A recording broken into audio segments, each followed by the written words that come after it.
Back in 2019, on a cool spring day in Hamburg, a 25-year-old woman took the stage at one of the largest digital marketing conventions in the world. And she'd say something that would make a lot of people angry. Mein Name ist Verena, ich bin die 4. Generation von Balsen. Wir backen seit 130 Jahren Kekse. Ich würde gerne mal mit euch ein Experiment ausprobieren und wir gucken einfach mal, was passiert. Ich würde gerne mal heute nicht versuchen, irgendwas vermeintlich Schlaues zu sagen. Balsen is a baked goods company, most known for their Leibniz butter biscuit, the Choco Leibniz milk chocolate biscuit, as well as animal crackers. They're a German family-run cookie-cutter company with pastries that are profitable, producing hundreds of millions in yearly revenue. And that revenue is something that Verena made the mistake of appreciating a bit too publicly. Mir gehört ein Viertel von Balsen, da freue ich mich auch drüber. Es soll mir auch weiterhin gehören. Ich will Geld verdienen und mir Segelyachten kaufen von meiner Dividende und sowas. This was cringe. Not only because she was a 25-year-old family-made millionaire who wanted a yacht, but also because her wealth came from a company that had used forced labor during World War II. From around 1940 to the end of the Second World War, the Balsen Company obtained hundreds of forced laborers to be used at their factory in Hanover. What made things worse for Verena, though, is that she did not take kindly to the criticism of her speech. Later, she told the German tabloid that the forced laborers were before her time, that they were paid exactly as much as German workers, and that the company treated them well. Surprisingly, people didn't think it was a particularly clever clapback. And days later, Verena was taken out of the spotlight and issued a public apology. But it was too late. Balsen stirred the pot, so investigative reporters decided to add some more ingredients. They discovered that the owners of the Balsen biscuit empire had been members of the Nazi Party and donated to the SS. Many of the involuntary laborers used in Hanover came from a factory in Kiev, a factory that the Balsen family had taken over after Nazi occupation. So the Balsens hired a German historian, Manfred Krieger, to investigate them, only after it was convenient for them to do so. Now, whether the Balsens are a family to be upset about, we don't know. Verena Balsen is no Nazi, but we can tell you whether the Balsen family history and how they handled it is truly unique. It's not.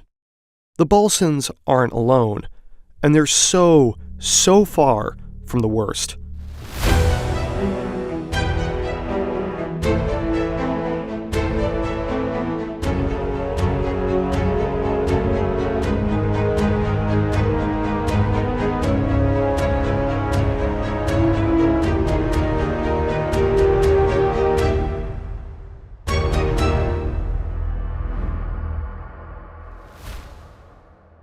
Germany is the economic powerhouse of the European Union, a country with an iron grip of the global manufacturing industry and a specialized, powerful Mittelstand.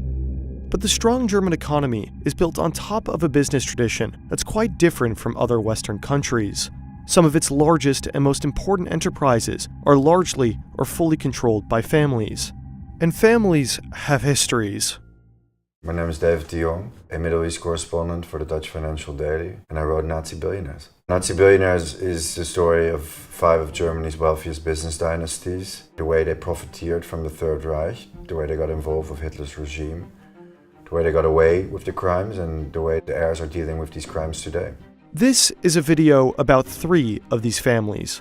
Families that share a difficult Nazi past, but also produce products that you likely know and can consume today. And 3 families who, instead of fully acknowledging that past, have twisted and turned and fought trying to hide it until, of course, it was convenient not to. Families that have accrued so much wealth and topped financial leaderboards, but with names and faces you don't know. So this story starts with a face you probably do. Heinrich Himmler was one of the leading figures of the Nazi Party, and one of the main architects of the Holocaust. He was appointed by Hitler to the Reichsführer of the Schutzstaffel, which eventually led him to the position of Reichskommissar for the strengthening of the German ethnic stock. Himmler could decide who was German in occupied areas and how to efficiently handle those who were not. He established the first concentration camp, which impressed Hitler so much that Himmler was tasked with establishing the entire system. He was entrusted with implementing the final solution of the Jewish question, and his Einsatzgruppen alone killed nearly 2 million people. But we're not here to talk about the atrocities of Himmler. We're here to talk about his friends. The Freundeskreis der Wirtschaft was a group of German industrialists that served as a middle ground between Nazi Party and industry. The group coordinated around 1 million German marks to be used by Himmler outside of budget, which included the Aryan eugenics research. One of the especially passionate Nazis in that group was the CEO of a company most know a bit too well. Richard Kosolowski. He was a Nazi ideologue. He had a portrait of Hitler in his office. He handed out signed copies of Mein Kampf to new employees, and in Himmler's inner circle, he attended practically every meeting at the Aero Club in Berlin. Kosolowski funded Himmler's Lebensborn, the plan to support Aryanization by seizing children from parents, categorizing them, and reassigning them to different ones, with the unwanted ones being murdered in concentration camps. Luckily for Kosolowski, he was the stepfather of a child who would never have to be reassigned. Rudolf August Oetker. Dit is een Big American's Pizza. Kruimelde kandijkoekjes. Lay it La Familia way. Führerische Pizza-Restaurante. Dr. Oetkerden. Go to a frozen food section of your local supermarket or look for baking supplies, and you'll be sure to encounter that same name. Dr. Oetker is one of the largest family-run German multinationals on the planet, with yearly sales revenue in the multi-billions. Rudolf August considered his stepfather Richard Kosolowski, the CEO of Oetker, his real father. I couldn't imagine a better father than Richard Kosolowski, Rudolf August said in an interview with a German newspaper more than a half a century later, nor a better teacher for me. Unlike his real father, Rudolf August was a real Nazi. Rudolf August was not drafted, but volunteered to join the Waffen-SS. It was only for the most fervently ideological Nazis who would join the Waffen-SS. It was a very stringent training and a very stringent selection process, so it was abnormal in that sense. Rudolf August later claimed that he didn't know the extent of the concentration camps, which was weird because he trained in one. So part of Rudolf August Oetker's training took place at Dachau concentration camp, and he would later claim that the barracks were separate from the concentration camp, but in fact it was part of the same complex, and concentration camp prisoners would clean the barracks of the aspiring SS officers that were trained there. Yet, Rudolf's Nazi past never really mattered after the war ended. Although his family benefited from Aryanizations, the use of forced enslaved labor, Rudolf August was detained only for his role in the Waffen-SS. The denazification of Rudolf August Oetker never even went to trial. Instead, he was exonerated by an internal subcommittee made up entirely of his company's own employees. A few months later, British officials confirmed his exoneration. He lied that he was forcibly moved to the Waffen-SS, even though he volunteered and also had a knack for Aryanizing property. So instead, Rudolf August was made CEO. And over the next few decades, he turned Dr. Oetker into a multi-billion euro empire. When he died in 2007, the company was distributed among his 8 children, making each of them individual billionaires. And they each inherited a similar stake in the Dr. Oetker conglomerate, which at this point was one of the largest privately owned companies in Germany. But Rudolf was a quiet man, so he was able to hide his past quite well. In a press statement to us, the Oetker Group clarified that he in fact vetoed any investigation into the Nazi history of the company until after his death. It wasn't until 2008, a year after his death, that Rudolf's children commissioned historians to truly understand their company's history. And an uncomfortable history they found. In 2013, August Oetker, his eldest son, acknowledged that his father was a Nazi. But this announcement does not mean that the family was suddenly okay with being fully transparent about their past. Rudolf August married multiple times. Although the older Oetker children were open to commissioning the study, the 3 younger children were less receptive. The mother of the 3 youngest, Maya, rejected the investigation's claim that her late husband was a committed Nazi, but Rudolf was, of course, a quiet man. In order to maintain harmony and unity within his family, Rudolf August had hoped that his eldest son August would train Alfred to take over the position of CEO, a forced power split between oldest and youngest. But when August gave up operational management, he'd promote his younger brother Richard instead. This was enough to split Dr. Oetker into 2, and today they still remain ideologically divided. There were 2 foundations under Dr. Oetker. But where the eldest siblings decided to change the foundation named after their Nazi grandparents, the youngest siblings decided to keep their Rudolf August Foundation as it is, without any kind of cognizance of his history as an Waffen-SS officer. In a statement to us, the younger siblings' communications team argues that the name of their foundation is kept because the family has already transparently dealt with their past through their commissioned historical study and provenance research into the Oetkers art collection. A majority of Oetkers sales are generated outside of Germany, but go to their English site and you'll have a hard time figuring out who Rudolf August Oetker or his stepfather really were. You can find the link to the study they commissioned, but you can only buy that book in German. In English, you can learn that Rudolf August rebuilt and helped diversify Dr. Oetker on the company website, but you'll see no mention of him voluntarily signing up to join the Waffen-SS. Today, his children are some of the wealthiest people on the planet, and although the Oetker children have put some questionable effort into bringing attention to their family's Nazi past, there are some families who have put in no effort at all. In this video, we are discussing dark family secrets, which should be revealed and openly discussed. But there are certain types of information that should stay private. Information such as your personal data. Online data breaches are rising worldwide. The business of data brokers is booming. They sell aggregated profiles with security numbers, login credentials, addresses, and much more. If your mailbox is full of spam, or if you're receiving a robocall from time to time, it might be because you're on some of those lists. Nbhd, the sponsor of today's video, reaches out to data brokers on your behalf, requests your personal data removal, and deals with any objections from their side. Through the link in the description below, and with the code FERNTV, you can get an exclusive 60% discount on an annual Nbhd plan. Our sponsors enable us to fund time and money consuming projects like this one, so feel free to check out Nbhd. We think that data protection cannot be valued highly enough.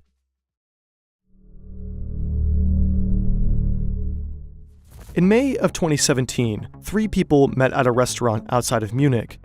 A publisher, a journalist from a Bavarian public state broadcaster, and a man named Ernst Knut Stahl. According to the publisher, under oath, Stahl had said, "There's danger ahead. There's a street in New York with lots of investment bankers, lawyers, and so forth. Coincidentally, they are all Jews, but that's not relevant here. They want to push Germany into ruin. They control everything." The publisher also said that Stahl followed up by saying that there should be a newspaper, one that actually writes the truth, and that Peter Bartels, a former editor-in-chief of Bild, would help. Months later, a newspaper did show up with Bartels helping write it, a paper openly supportive of the AfD. The AfD was a relatively young political party in Germany at this point. Initially anti-Euro, it shifted course at the end of 2014 during the refugee crisis. Today, it is considered right-wing extremist and racist by the German Institute for Human Rights. Now, the question naturally arose, where did the newspaper's funding come from? See, Ernst Knut Stahl, the man who talked about Jews controlling everything, was not any man. He was the asset manager for one of the wealthiest German billionaires, August von Fincks Jr. August Jr. was a private man, the eldest of the von Fincks empire. He passed away in late November 2021 and left behind an investment in real estate empire where the real estate is said to encompass more than half of Munich city center and much of the land surrounding Munich, which is some of the priciest land in the world. But when August von Fincks Jr. was alive, you wouldn't find him living in Germany because he had moved to Switzerland for tax reasons. And it's that knack of evading any cost that he must have gotten from his father. Back in 1931, in Berlin's Hotel Kaiserhof, Hitler was meeting Germany's wealthiest to ask them to acquire weapons for the SA, the paramilitary wing of the Nazi Party. The first man Hitler would speak to would be August von Fincks Sr., the father of August von Fincks Jr. The senior controlled Merck Fink and held significant shares of Allianz and Munich Re because his father co-founded Munich Re and Allianz, 2 of the world's largest insurers and reinsurers today. Von Fincks, known for being the stingiest man in Bavaria, had little issues with raising money for Nazis. August von Fincks Sr. helped promise 5 million Reichsmarks via Allianz to arm the SA. And for his financial services, von Fincks was rewarded with political advantages by being able to target his Jewish enemies. Once the persecution against Jews really ramped up in 1937-38, he wrote a letter saying that one of his main competitors, Martin Aufhäuser, should be expropriated, basically, on the basis of the bank being in Jewish ownership. Fink wrote a letter to Munich's Chamber of Commerce that the German private banking sector is still largely made up of non-Aryan firms. The gradual cleansing of this trade, which is so strongly influenced by the Jewish element, must not be halted by the granting of applications for exemptions, but must be promoted by all means. Aufhauser's bank was seized during Kristallnacht, and von Fink got a taste for a forbidden fruit that he wouldn't stop chasing. J. Dreyfus was one of the largest German Jewish private banks, and Fink put the Jewish owner, Willy Dreyfus, under so much pressure that he ended up selling the bank far under the market value of what the bank was worth. Fink also went ahead and did the same thing to the Rothschilds. August von Fink Sr. ended up buying the Rothschild Bank for tens of millions under its market value, while its owner, its main owner, the Rothschild heir, was held captive by the SS in a hotel in central Vienna. Now, von Fink was not merely a financial opportunist, he was also a real Nazi. August von Fink Sr. was very much a committed Nazi, even though he tried to hide it as best he could after the end of the Second World War. Hans Schmidt-Polex, an Allianz executive and friend of von Fink, stated after the war that von Fink believed that Hitler was sent by God to save the German people. Fink remained a convinced Nazi who would have died for his beliefs if necessary. But for his beliefs, he did not have to die. Fink didn't actually have to do much at all. So at August von Fink denazification trial, strange things started to happen. Evidence started to disappear from the case file. Witnesses who had incriminating evidence against von Fink suddenly didn't turn up.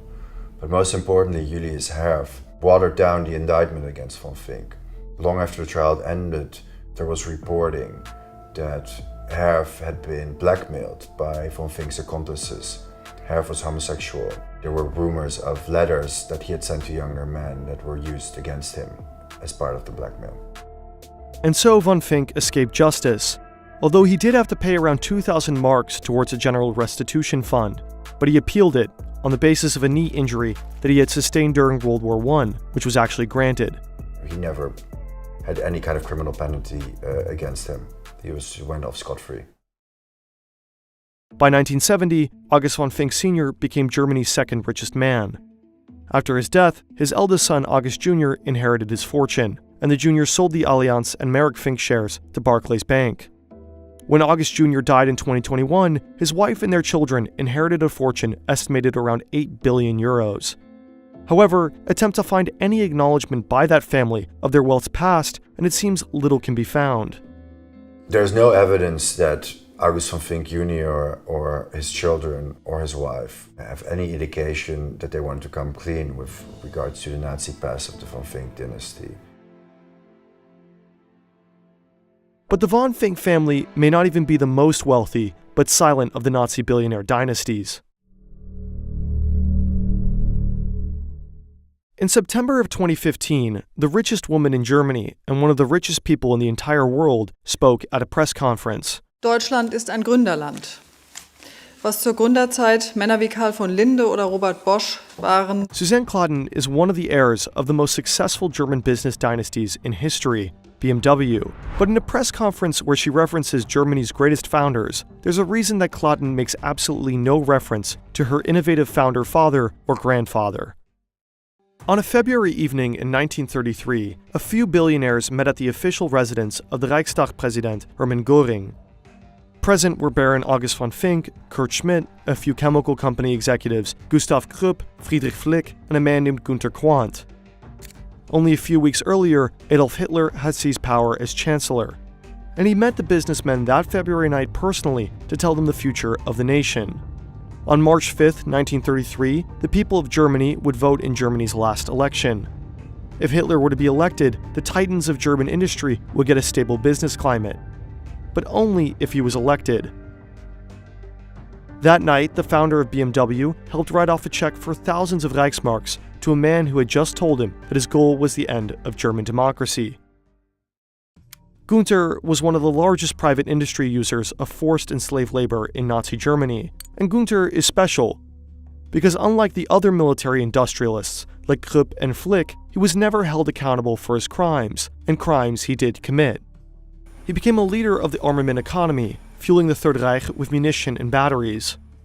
Günter Quandt was a brazen opportunist who tried to expand his business empire in all ways possible, profiteering from the Third Reich through mass weapons production, through the expropriation of Jewish-owned companies, expropriation of companies in German-occupied territories, as well as the mass exploitation of forced and slave laborers. At its Akkumulatorenfabrik in Hanover, by 1943, forced labor made around half of the workforce. AFA, and is today known as Varta, which produces the batteries in your AirPods, had a massive new factory in Hanover, in the center of Germany. In collaboration with the SS, they built a sub-concentration camp on the factory complex. The concentration camp was set up with gallows and an execution area. Prisoners had accidents with boiling hot metal, and hands and arms would get stuck in Günter's machinery, with flesh and bones being ripped off while fully conscious. Random beatings, executions, no medical care. The company calculated that there would be a turnover rate of 80 people dying each month, with slaves lasting on average for 6. Günter Quandt ended up using about 60,000 forced and slave laborers across his battery and weapons companies. But the topic of forced and slave labor did not come up at all during his denazification trial. Neither did the many Aryanizations that he had done all across Europe and in Nazi Germany. Günter Quandt, like von Fink, was deemed a fellow traveler who only had to pay a monetary fine. He got off scot-free and never received any kind of criminal punishment. But Günter Quandt had a stronger link with Nazi Germany than the supply chain of thousands of slave laborers in exchange for ammunition and batteries. His second wife divorced him and instead married one of the chief architects of the Nazi regime. Goebbels was the chief propagandist and also doting stepfather of Günter and Magda's son, Harold Quandt. Harold Quandt grew up in one of the most radical families in the Third Reich. And he ended up being the only one of Magda Goebbels' children who survived the Second World War, because Magda Goebbels ended up murdering her 6 children and then committing murder-suicide with her husband. After the war, he became one of the wealthiest men in West Germany, but he passed away in an airplane accident at the age of 45, leaving his descendants with hundreds of millions. Today, his daughters and Goebbels' step-grandchildren maintain a low profile, having their wealth managed through the Harold Quandt family office, which reports to have 3 sole and 1 majority shareholding in several financial service companies with approximately $17 billion in assets. The inheritors of millions are now silent billionaires today. But as interesting as Harold Quandt and his daughters are, it's Herbert Quandt that deserves a bit more attention. Herbert Quandt was the eldest son of Günter Quandt, and he later became known as the savior of BMW because he saved BMW from bankruptcy in the 1960s. Today, you can still find a BMW Foundation in Herbert Quandt's name, which promotes responsible leadership. And Herbert Quandt was quite the responsible leader. He was a Nazi criminal who built a concentration camp in German-occupied Poland, who exploited thousands of forced and slave laborers, including female concentration captives, at battery factories. Herbert Quandt, like his father, escaped justice. According to Benjamin Ferencz, a Nuremberg trial prosecutor, if all the facts had come out at the time, Herbert Quandt would have been prosecuted. But he wasn't. Instead, he'd stay one of Germany's wealthiest, leaving a fortune to children who still remain some of the richest people on the planet. Both Suzanne Gladden and her brother, Stefan Quandt, have a near half ownership of BMW, with both serving on the supervisory board. And they still run a foundation in the name of their Nazi war criminal father, and even today seem to avoid full transparency. So, in the summer of 2021, I had sent my questions to the spokesman of Stefan Quandt, and some of the questions were never answered, including, do you think that the biography of Herbert Quandt on the Herbert Quandt Media website is transparent and accurate? And then a few months after I sent that question, overnight, they changed the biography to give a little bit more a semblance of transparency. So it's a very subtle, insidious way of whitewashing. In a press statement to us, the Quandt family office press team mentioned several ways in which the family deals with their ancestors' Nazi past. 1. Stefan and Gabriel Quandt have openly spoken about it in an interview with a German newspaper in 2011. 2. Since 2011, the family has supported the Documentation Center for Nazi forced labor in Berlin. 3. Stefan Quandt and other family members have met some former forced laborers in person. And 4. Suzanne Claudin supports different Jewish organizations and has received a prize for her engagement. We also asked why the Quandts only commissioned research into their Nazi past after a German documentary about this past came out in 2007. The documentary put immense pressure on the family. In their answer, the press office seems to suggest that the family was shaken by the reporting, but did not have all the facts prior to them being made public on TV. However, the documentary also showed the family's unwillingness to help journalists investigate their past. Seit Beginn unserer Recherchen im Jahre 2002 werden alle Interviewanfragen abgelehnt. Schriftlich heißt es unter anderem, man wolle nur ungern in eine Situation gebracht werden, sich dafür verteidigen oder gar entschuldigen zu müssen, dieser Familie anzugehören. The family also did not answer some of our questions like why they choose to keep awarding the much criticized Herbert Quandt Media Prize for journalists, or if they're planning to change the name of the Herbert Quandt Foundation. The biographies on both websites were sent to us by the press office. They mention some of his crimes, but commend him nonetheless. He supposedly was, quote, one of the most influential and visionary personalities in German corporate and economic history. He demonstrated daring and farsightedness. After the Second World War, the German population was initially unwilling to discuss and accept guilt. This slowly changed over the years through an emerging culture of remembrance, zu Deutsch Erinnerungskultur. This is seen as a national responsibility to accept, remember, and learn from the collective radicalization of the country and the horrendous crimes of the Nazi regime. This is formalized in the government financing memorials, museums, and archives. Through history lessons and political education, the nation strives to make National Socialism and the Holocaust graspable on the one hand, and on the other, it intends to form personalities who can resist mass or genocidal violence. It's meant to develop civil courage and a citizen's ability to take part in the democratic process. Erinnerungskultur is much debated in Germany. Has it become too symbolic, maybe too self-serving? But only the fringes ever question its existence. Je mehr wir darüber nachdenken und daran erinnert werden alle, genauso wird man im Ausland daran erinnert. Und wir müssten endlich mal versuchen, das zu vergessen. To not partake in Erinnerungskultur is extremely questionable, especially if significant parts of one's wealth originate in war crimes and exploitation. It should not be hidden, but remembered.